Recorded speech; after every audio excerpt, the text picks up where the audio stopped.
ওর থেকে পাপী মানুষ পৃথিবীতে আর কেউ নাই। মুসা আলাইহিস সালাম দাঁড়িয়ে রইলেন। কিছুক্ষণ পর দেখতেছেন একজন ব্যক্তি যায়, তার দিকে তাকিয়ে মুসা আলাইহিস সালাম বলতেছেন, হায় রে, তোর থেকে খারাপ মানুষ আর কেউ নাই। চলে গেল। এবার আল্লাহর কাছে বলতেছেন, আল্লাহ, খারাপ মানুষটাকে দেখলাম, ভালো মানুষটাকে একটু দেখতে চাই। আস্তাগফিরুহু ওয়া নু'মিনু বিহি ওয়া নাতাওয়াক্কালু আলাইহি ونعوذ بالله من شرور أنفسنا ومن سيئات أعمالنا من يهده الله فلا مضل له ومن يضلل فلا هادي له ونشهد أن لا إله إلا الله وحده لا شريك له ونشهد أن محمدًا عبده ورسوله أما بعد فأعوذ بالله من الشيطان الرجيم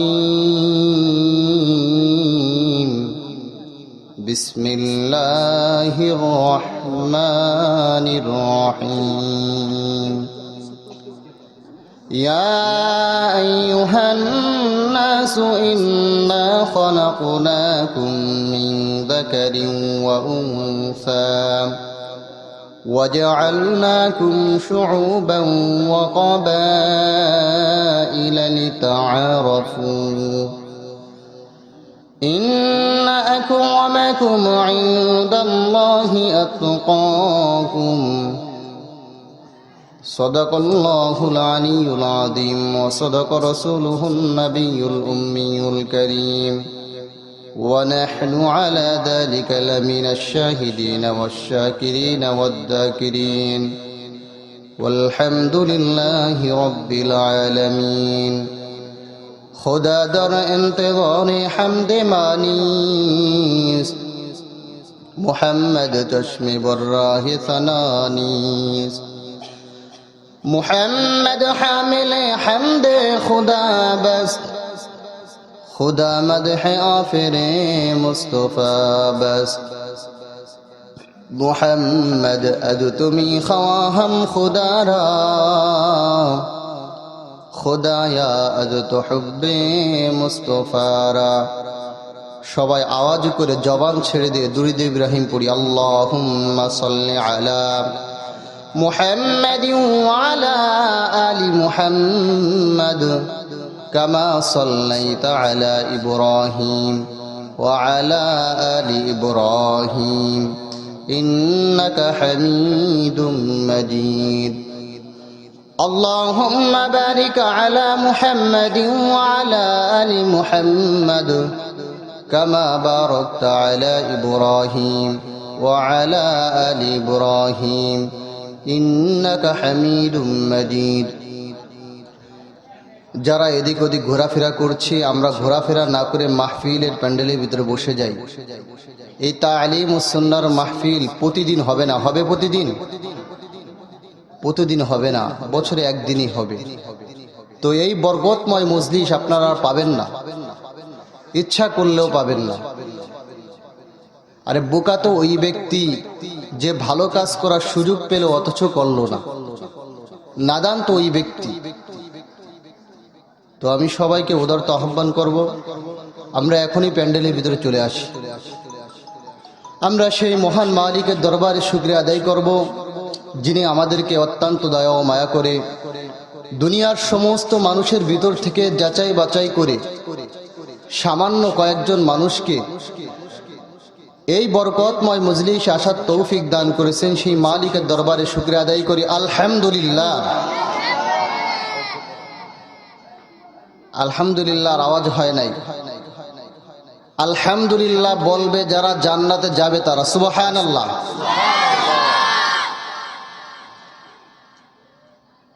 আল্লাহর হাবিব সাল্লাল্লাহু আলাইহি ওয়াসাল্লাম বলেন, যেই ব্যক্তি আলহামদুলিল্লাহ বলবে তার জবানে আমি বরকত দান করব। সুবহানাল্লাহ। হাদিসের ভিতরে আসছে, যেই ব্যক্তি আলহামদুলিল্লাহ বলে তার জন্য জান্নাতের ভিতরে একটা গাছ তৈরি হয়। সুবহানাল্লাহ। ওই গাছটা এত বড় হবে, একটা তেজি ঘোড়া যদি 70 বছর দৌড়ায় তারপরে ওই গাছের ছায়া শেষ করতে পারবে না। আরে আমরা তো দামি মানুষ, কারণ হলো পৃথিবীতে যত পয়গম্বর রাসূল আসছেন সব থেকে দামি মানুষ কে? আল্লাহ রাসূল সাল্লাল্লাহু আলাইহি ওয়াসাল্লাম। তার থেকে দামি মানুষ আর পৃথিবীতে নাই।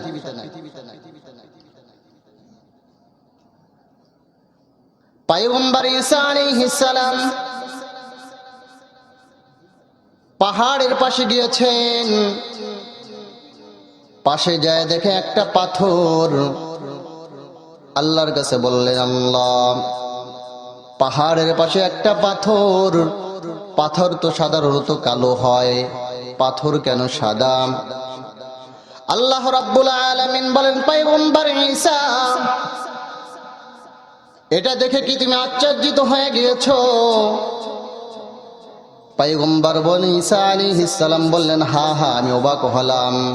আল্লাহ বলেন, ও পয়গম্বর ঈসা, ওই পাথরের উপর আঘাত করো। পয়গম্বর ঈসা আলাইহিস সালাম যখন পাথরের উপর আঘাত করলেন, পাথরটা দ্বিখণ্ডিত হয়ে গেল। তিনি দেখতেছেন পাথরের ভিতরে দাঁড়িয়ে দাঁড়িয়ে একজন মানুষ নামাজ পড়তেছেন। সুবহানাল্লাহ। আশ্চর্যিত হয়ে বলল, আল্লাহ, পাথর তো কালো হয় না, পাথর কালো হয় সাদা কেন? তার ভিতরে একজন ব্যক্তি দাঁড়িয়ে দাঁড়িয়ে নামাজ পড়ে, এটা কি করে সম্ভব? আল্লাহ বলেন, এর থেকে আশ্চর্য কিছু তুমি শুনবে? পয়গম্বর ঈসা আলাইহিস সালাম বললেন, এর থেকে আশ্চর্যিত আর কি হতে পারে? আল্লাহ বলেন, ও পয়গম্বর ঈসা, তাহলে তুমি শুনে রাখো, এই যে পাথরের ভিতরে যে ব্যক্তি নামাজ পড়তেছেন, এই ব্যক্তি 400 বছর ধরে দাঁড়িয়ে দাঁড়িয়ে নামাজ পড়তেছেন। সুবহানাল্লাহ। আর বেমৌসুমি কিছু ফল ওই পাথরের ভিতরে রাখা, ওই ব্যক্তি খায়। পয়গম্বর ঈসা আলাইহিস সালাম বড় আশ্চর্যিত হয়ে বলে, আল্লাহ, এর থেকে ভালো মানুষ কি বর্তমানে পৃথিবীতে আছে? সামনে কি আসবে? ভবিষ্যতে কি ছিল? এটা কি করে সম্ভব? আল্লাহ বলেন, ও পয়গম্বর ঈসা, এর থেকে আশ্চর্য কিছু তুমি শুনবে? কয়, হ্যাঁ, শুনতে চাই।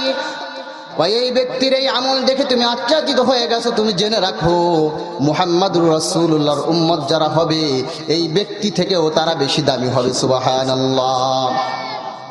এই ব্যক্তি 400 বছর ধরে ইবাদত বন্দি করে পাথরের ভিতর দাঁড়িয়ে দাঁড়িয়ে, তার এটা মুজিজা। তবে তুমি মনে রাখো, পয়গম্বর মুহাম্মাদুর রাসূলুল্লাহর উম্মত যারা হবে, তাদের এত দাম হবে, তাদের এত দাম হবে, তারা 5 মিনিটের আমল করবে, আল্লাহ রাব্বুল আলামিন 80 বছরের নেকি তাদের আমল নামায় লিখে দিবেন। সুবহানাল্লাহ। এক রাত্রে ইবাদত বন্দি করবে, 4000 বছর ইবাদত বন্দি করলে যেই সওয়াব দান করা হয়, ওই সওয়াব তার উম্মতদেরকে দান করা হবে। এটা হলো এই উম্মতের ফজিলত। এমন নবীর উম্মত হতে পেরেছি, কিন্তু কপাল পোড়া মুসলমান, সেই নবীকে চিনলাম না, ঠিক কিনা বলেন? সেই নবীকে কষ্ট দিতে দ্বিধাবোধ করি না। এই হলো আমাদের অবস্থা। আর একটু শুনে নেই তাহলে, হযরত মুসা আলাইহিস সালামের নাম কে না শুনছে, চিনি কিনা? মুসা আলাইহিস সালাম নাম কি আমরা শুনি নাই? এই মুসা আলাইহিস সালাম আল্লাহর কাছে বলে, আল্লাহ, আমি তোমার সাথে কথা বলতে চাই। কি বলতে চাই? কথা বলেন। মুসা আলাইহিস সালাম আল্লাহর সাথে কথা বলবে। আল্লাহ বলবে, ও মুসা, আল্লাহ বললেন, মুসা, তুমি কথা বলতে পারবে না, তুমি সহ্য করতে পারবে না। পয়গম্বর মুসা আলাইহিস সালাম বলেন, হ্যাঁ, আমি কথা বলতেই চাই। এখন যখন পিরাপিরি করতেছেন, আল্লাহ রাব্বুল আলামিন বললেন, মুসা, তুমি চলে আসো পাহাড়ের পাশে। মুসা আলাইহিস সালাম পাহাড়ের পাশে চলে গেলেন, পাহাড়ের পাশে দাঁড়িয়েছেন। আল্লাহ বলেন, মুসা, কথা হবে তোমার আর আমার মাঝে, 70,000 পর্দা থাকবে। সুবহানাল্লাহ। ও মুসা, 70,000 পর্দা যদি না থাকে, তুমি এটা সহ্য করতে পারবে না। আমার এই নূরের তাজাল্লি তুমি সহ্য করতে পারবে না। আরো তুমি জেনে রাখো, ও মুসা, এই 70,000 পর্দা, একটা পর্দা থেকে আর একটা পর্দা দূরত্ব হবে 70,000 বছরের। সুবহানাল্লাহ। ও মুসা, এই 70,000 পর্দা তোমার আর আমার মাঝে থাকবে, তারপরে কথা হবে। এইভাবে আল্লাহ মূসা আলাইহিস সালামের সাথে কথা বললেন। আল্লাহ বলেন, ও মূসা, তুমি একটা কথা শুনবে। মূসা আলাইহিস সালাম বলে, কি কথা? বলতেছেন যে পয়গম্বর মুহাম্মদুর রাসূলুল্লাহর উম্মত যারা হবে তাদের সাথে আমি কথা বলবো, তাদের মাঝে আর আমার মাঝে কোনো পর্দা থাকবে না। সুবহানাল্লাহ। তোমার আর আমার মাঝে কথা বলবো দুইজনে, 70,000 পর্দা থাকবে। আর মুহাম্মদুর রাসূলুল্লাহর উম্মত যারা হবে তারা আমার সাথে কথা বলবে, মাঝে কোনো পর্দা থাকবে না। কোরআন যখন পড়ি আল্লাহ আমাদের সাথে কথা বলে, সুবহানাল্লাহ। যখন কোনো ব্যক্তি কোরআন পড়ে তখন সরাসরি আল্লাহর সাথে ওই ব্যক্তি কথা বলতে থাকে। এই মুজিজা কোনো উম্মতকে দান করা হয় নাই, পয়গম্বর মুহাম্মদুর রাসূলুল্লাহর উম্মতদেরকে দান করা হয়েছে। যেই ব্যক্তি মুসলমান হয় তার দাম বেড়ে যায়, ঠিক কিনা বলেন? মুসলমান যে হয়েছে তার দাম বেড়ে গিয়েছে। দাম বাড়াইছেন কে? মুহাম্মাদুল্লাহ কেলে আমেরিকায় তার বাড়িতে। এই মুহাম্মাদুল্লাহ কেলের একটা ঘটনা বলবো। এই মুহাম্মাদুল্লাহ কেলে একজন খ্রিস্টান ছিলেন। তার নাম মূলত নাম কেলে ছিল, মুহাম্মাদুল্লাহ কিভাবে হলো? মুহাম্মাদুল্লাহ কেলে আমেরিকার একটা রেস্টুরেন্টে গিয়েছেন নাস্তা করার জন্য। সকালের লক্ষ্য করবেন, নাস্তা করার জন্য গিয়েছেন। এই ব্যক্তি ছিল কালো। যখন হোটেলে বসেছেন, হোটেলের যারা কর্মচারী রয়েছেন বলতেছেন, কালো মানুষের খাবার আমার হোটেলে হয় না। এই মুহাম্মাদুল্লাহ কেলে তিনি অনেক স্বর্ণ মেডেল জয়ী হয়েছেন।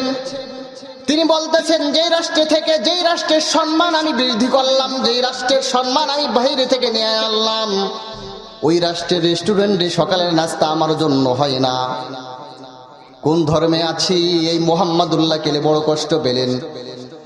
তিনি চিন্তা করতে লাগলেন, এমন কোন ধর্ম আছে যেই ধর্মের ভিতরে সাদা আর কালার মধ্যে কোনো পার্থক্য নাই?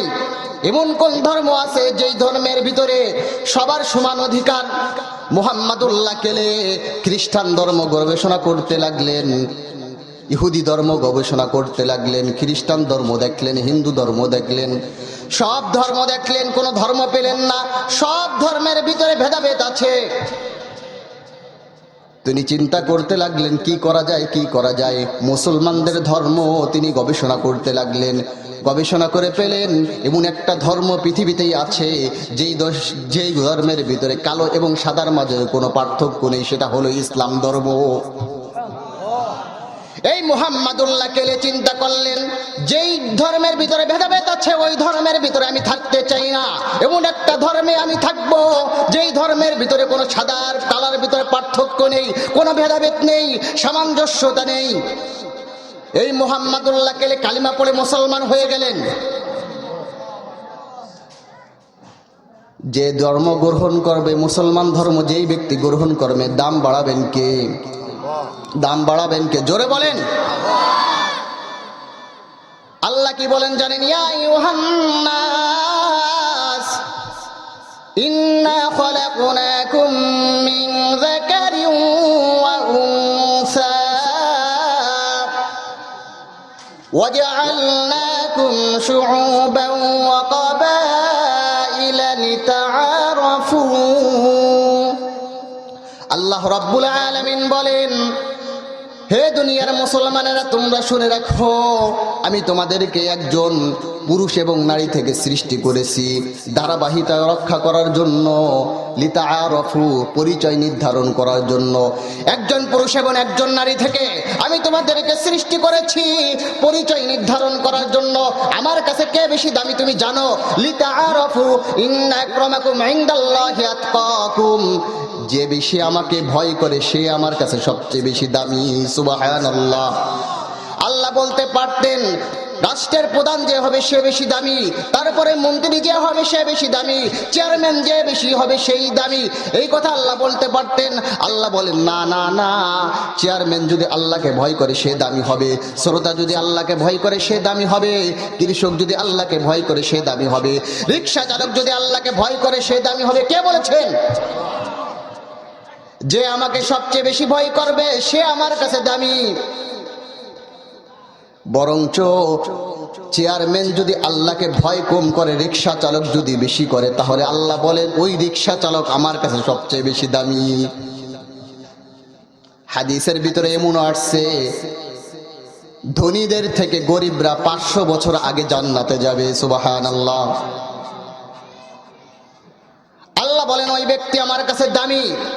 মন্ত্রী হবে সে যদি ভয় করে, দামি হবে। মন্ত্রী হয়েছে সে যদি আল্লাহকে ভয় না করে, রিক্সা চালক যদি ভয় করে, রিক্সা চালক ওই মন্ত্রী থেকে আমার কাছে বেশি দামি। দামি হলো কিভাবে?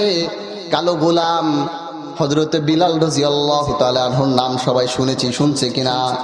এই বিলাল রাদিয়াল্লাহু তাআলা আনহু ওই হাবশা দেশের মানুষ, হিজরত করে যখন মদিনায় আসলেন, মক্কা মদিনায় এসেছে, আল্লাহ রাসূলের কাছে কালিমা পড়ে মুসলমান ধর্ম গ্রহণ করেছে। তার দামি কেমন হলো, তার দাম কেমন হলো একটু চিন্তা করেন। আল্লাহ রাসূল সাল্লাল্লাহু আলাইহি ওয়াসাল্লাম মিরাজ রজনীতে জান্নাত ঘোরাঘুরি করতেছেন।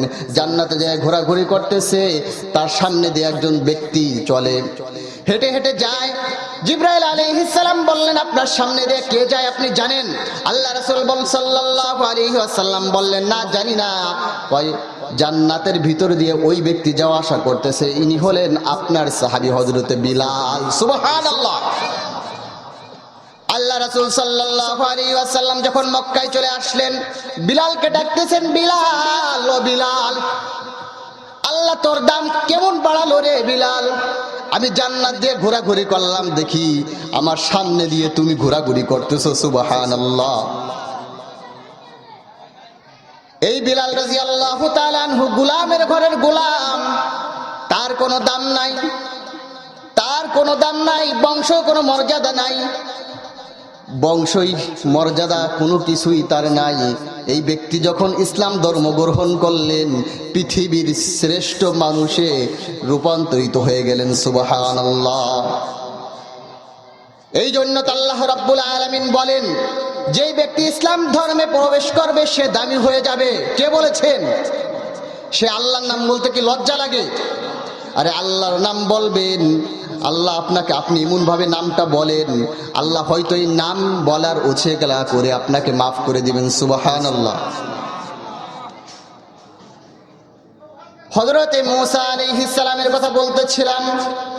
এই মূসা আলাইহিস সালাম দাঁড়িয়ে রয়েছেন, আল্লাহর কাছে বলতেছেন, আল্লাহ আমার জামানার ভিতরে সবচেয়ে ভালো মানুষকে, তাকে আমি একটু দেখতে চাই, আর সবচেয়ে খারাপ মানুষকে, তাকে আমি একটু দেখতে চাই। আল্লাহ বলেন, মূসা ওই পথের পাশে দাঁড়িয়ে থাকো, কিছুক্ষণ পর তোমার সামনে দিয়ে যেই ব্যক্তি যাবে সেই আমার এই রাষ্ট্রের ভিতরে সর্বনিকৃষ্ট মানুষ। লক্ষ্য করে শুনবেন মুসলমান, বেশিক্ষণ কথা বলবো না, অল্প কিছুক্ষণ কথা বলবো, লক্ষ্য করবেন। আমি আগেই বলেছি এই মাহফিল প্রতিদিন হবে না, হবে না, কিছু নিয়ে যেতে হবে। এই পয়গম্বর মূসা আলাইহিস সালাম পাহাড়ের পাশে দাঁড়িয়ে রয়েছেন, রাস্তার পাশে দাঁড়া। আল্লাহ বলতেছেন, মূসা তোমার সামনে দিয়ে যেই ব্যক্তি যাবে সর্বনিকৃষ্ট মানুষ। মূসা আলাইহিস সালাম দাঁড়িয়ে রইলেন, দেখবো কোন নিকৃষ্ট মানুষ, ওর থেকে পাপী মানুষ পৃথিবীতে আর কেউ নাই। মূসা আলাইহিস সালাম দাঁড়িয়ে রইলেন, কিছুক্ষণ পর দেখতেছেন একজন ব্যক্তি যায়, তার দিকে তাকিয়ে মূসা আলাইহিস সালাম বলতেছেন, হায় রে, তোর থেকে খারাপ মানুষ আর কেউ নাই। চলে গেল। এবার আল্লাহর কাছে বলতেছেন, আল্লাহ খারাপ মানুষটাকে দেখলাম, ভালো মানুষটাকে একটু দেখতে চাই। কিছুক্ষণ দাঁড়িয়ে রইলেন, আধা ঘন্টা পর দেখতেছেন আর একজন ব্যক্তি আসেন। পয়গম্বর মূসা আলাইহিস সালাম দাঁড়িয়ে রয়েছেন। আল্লাহ রাব্বুল আলামিন বলতেছেন, মূসা, ও মূসা, তোমার সামনে দিয়ে এখন যেই ব্যক্তি যাবে সেই এই ধর্মের ভিতরে, তোমার এই রাষ্ট্রের ভিতরে সবচেয়ে বেশি দামি। মূসা আলাইহিস সালাম দাঁড়িয়ে রইলেন, দেখলেন, অবাক হয়ে গেলেন, আশ্চর্যিত হয়ে গেলেন, আল্লাহ এটা কি করে সম্ভব? কিছুক্ষণ আগে, অর্থাৎ আধা ঘন্টা আগে যেই ব্যক্তি যেতেছিল ওই ব্যক্তি আবার উপস্থিত। এই 30 মিনিটের ভিতরে কিভাবে একটা মানুষ নিকৃষ্ট থেকে ভালো মানুষে রূপান্তরিত হয়ে যায়। দেখতেছেন ওই ব্যক্তি আবার এসেছেন, আল্লাহর কাছে বলতেছেন, আল্লাহ এটা কি করে সম্ভব? যেই ব্যক্তি কিছুক্ষণ আগে আমার সামনে দিয়ে গেল খারাপ মানুষ, আপনি বললেন সমাজের ভিতরে আধা ঘন্টার ভিতরে কিভাবে এই মানুষটা ভালো মানুষে রূপান্তরিত হয়ে যায়। মুসা আলাইহিস সালাম আশ্চর্যিত হয়ে আল্লাহর কাছে বলে, আল্লাহ আমি জানতে চাই সে কি আমল করেছে। আল্লাহ বলেন, পয়গম্বর মুসা উনি যখন যেতেছিলেন তখন কি তার দিকে তুমি লক্ষ্য করেছো? হ্যাঁ আমি লক্ষ্য করেছি। কয় তার কোলে একটা বাচ্চা ছিল কিনা? কয় হ্যাঁ একটা ছোট বাচ্চা ছিল। ও পয়গম্বর মুসা, ওই ব্যক্তি যখন পাহাড়ের পাশে চলে গেছে, কোলের বাচ্চাটা বলে, বাবা ও বাবা পাহাড়টা কত বড়, পাহাড়টা কত বড়। সন্তান যখন এই প্রশ্ন করেছে, বাবা বলতেছে পাহাড়টা অনেক বড়। সন্তান এবার বলতেছে, বাবা পাহাড় থেকে বড় কিছু আছে কি? বাবা বলতেছে পাহাড় থেকে বড় হলো নদী। সন্তান এবার বলতেছে নদীর থেকে বড় কি আছে? নদী থেকে বড় কি আছে? এবার বাবা বলতেছেন, বাবারে নদী থেকে বড় হলো আসমান। সন্তান এবার আশ্চর্যিত হয়ে বলতেছেন, বাবারে আসমান থেকে বড় কি আছে?